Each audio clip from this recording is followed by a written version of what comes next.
안녕하세요. 친절한 양육사입니다.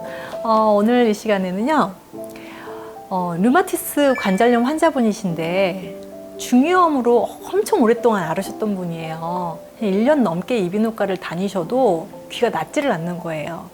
근데 그런 상황에서 류마티스 관절염 약은 드셔야 되고, 자, 이제 우리 구독자분들은 이제 많이 스마트시셔서 중이염과 류마티스 관절염이 같이 있었을 때 어떤 문제가 생기는지 잘 아시죠?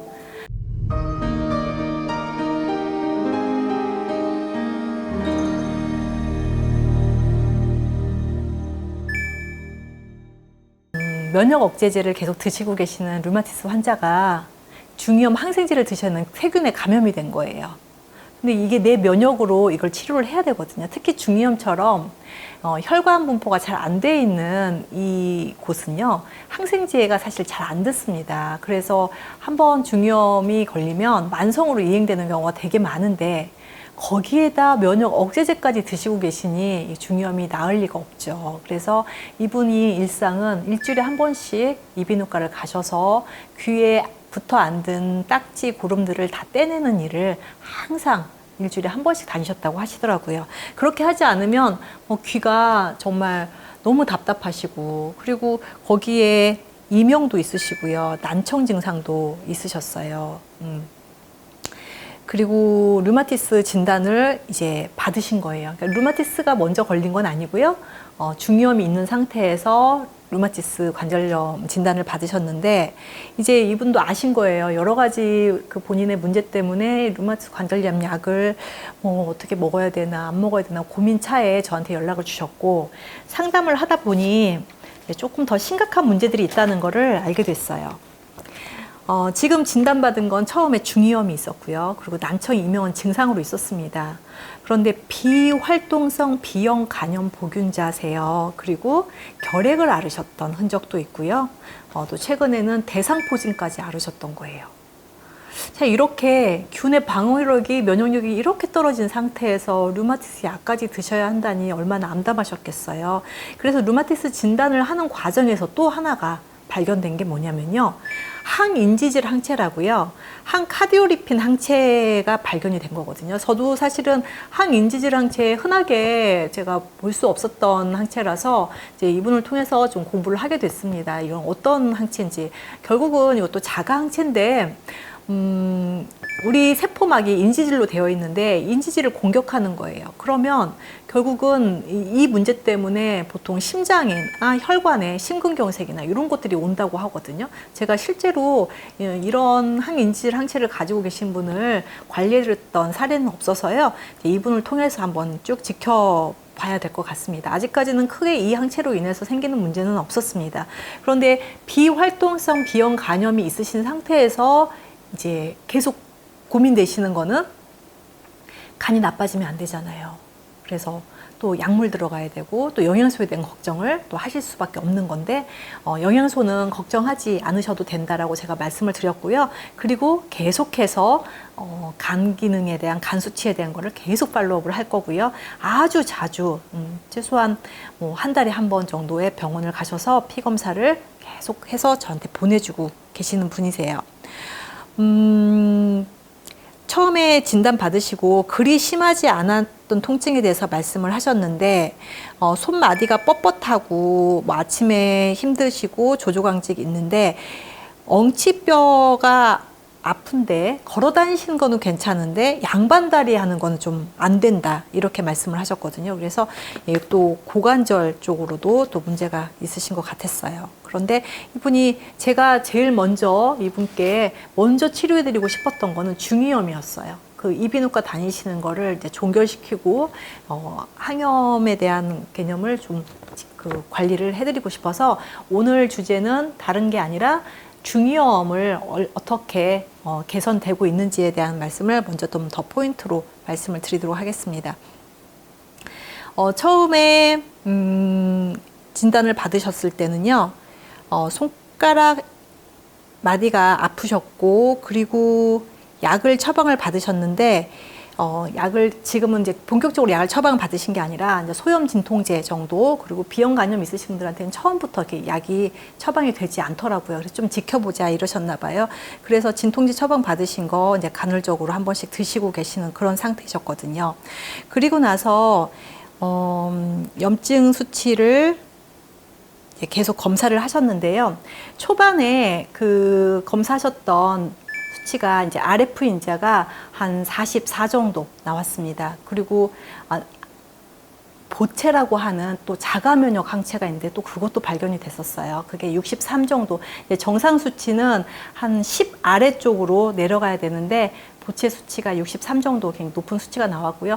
의외로 CRP는 높지 않았습니다. 0.08, 0.09 정도 나왔는데 ESR은 검사를 병원에서는 자주 잘 안 하시더라고요. 그래서 ESR은 검사가 없고요. 그리고 이분이 조금 또 관리해드려야 되는 게 이 신장 기능이 안 좋았던 거예요. 그래서 신장에 대한 여과율은 그렇게 나쁘진 않은데 한 70대 정도 되는데 이 BUN이라고 하는 수치가 19, 23, 20 안팎으로 진행되고 있어서 제가 이제 관찰해드려야 되는 또 한 가지 목표는 이분은 간과 신장에 대한 기능을 계속 유지할 수 있을 것이냐, 더 좋게 또 변화시킬 수 있을 것이냐라는 것을 계속 지켜봐야 될 것 같습니다.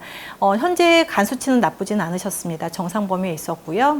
TG나 그리고 이제 간염 항체도 활동성 간염 그 항원은 네가티브가 나오고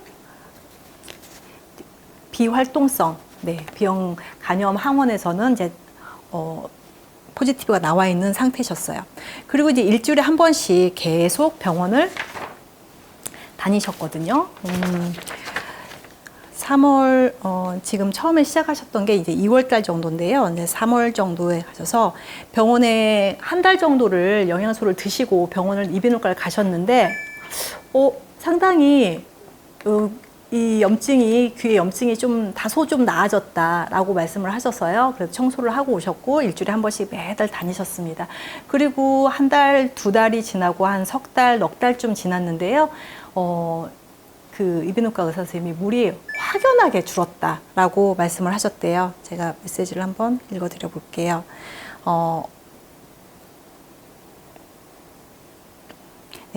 이비인후과 중이염이 약간은 진물은 있으나 매우 그 맑은 물로 바뀌었다.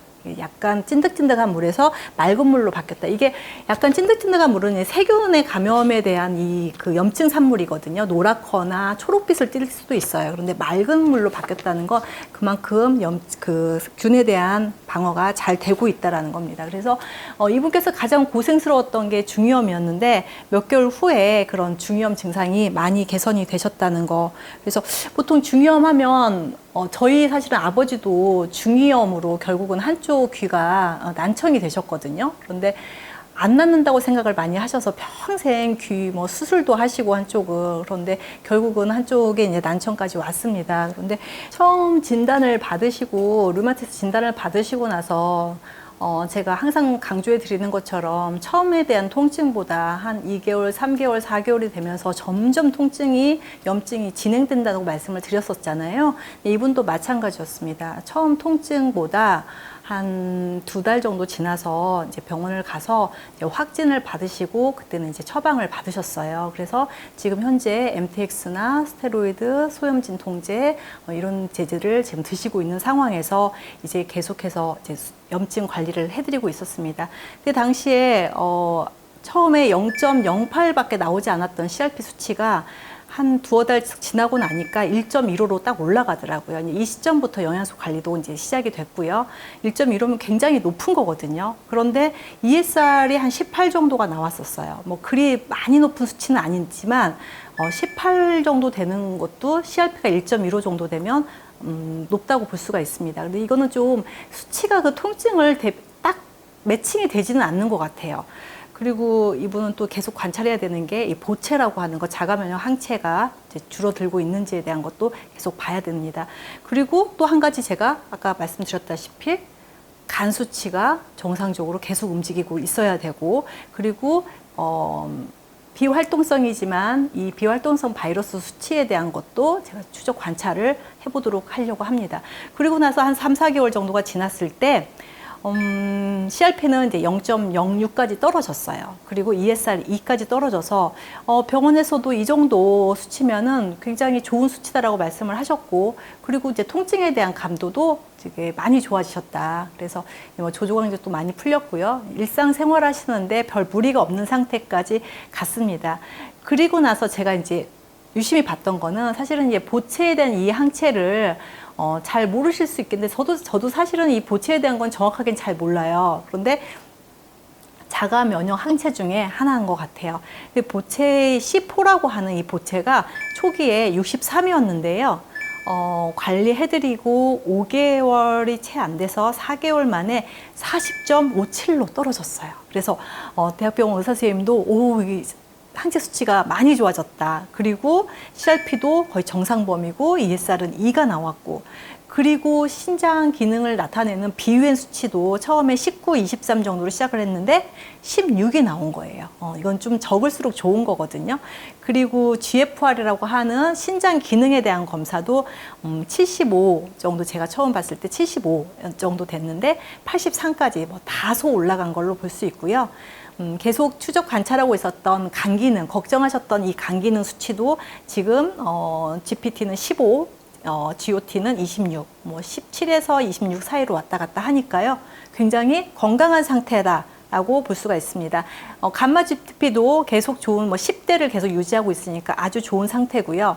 이분께서 항인지질 항체에 대한 양성이 있었기 때문에 심장 질환이나 혈관 질환에 대한 우려가 있어서 또 중성지방의 수치도 계속 관찰하고 있었는데 처음에 90 정도도 괜찮거든요. 지금은 49, 36, 56 이 정도를 유지하고 계시니까 아주 혈관도 맑고 깨끗한 상태라고 볼 수가 있었어요. 그리고 마지막 검사에서 제가 가장 눈여겨봤던 검사는, 이건 매달 하는 검사가 아닌데요. 한 4개월 만에 했던 검사, HBV, 그러니까 간염 바이러스 PCR 검사가 있는데 초기에 67.3이었거든요. 바이러스 수치가. 그런데 59.2로 다소 오히려 바이러스 수치가 내려갔다.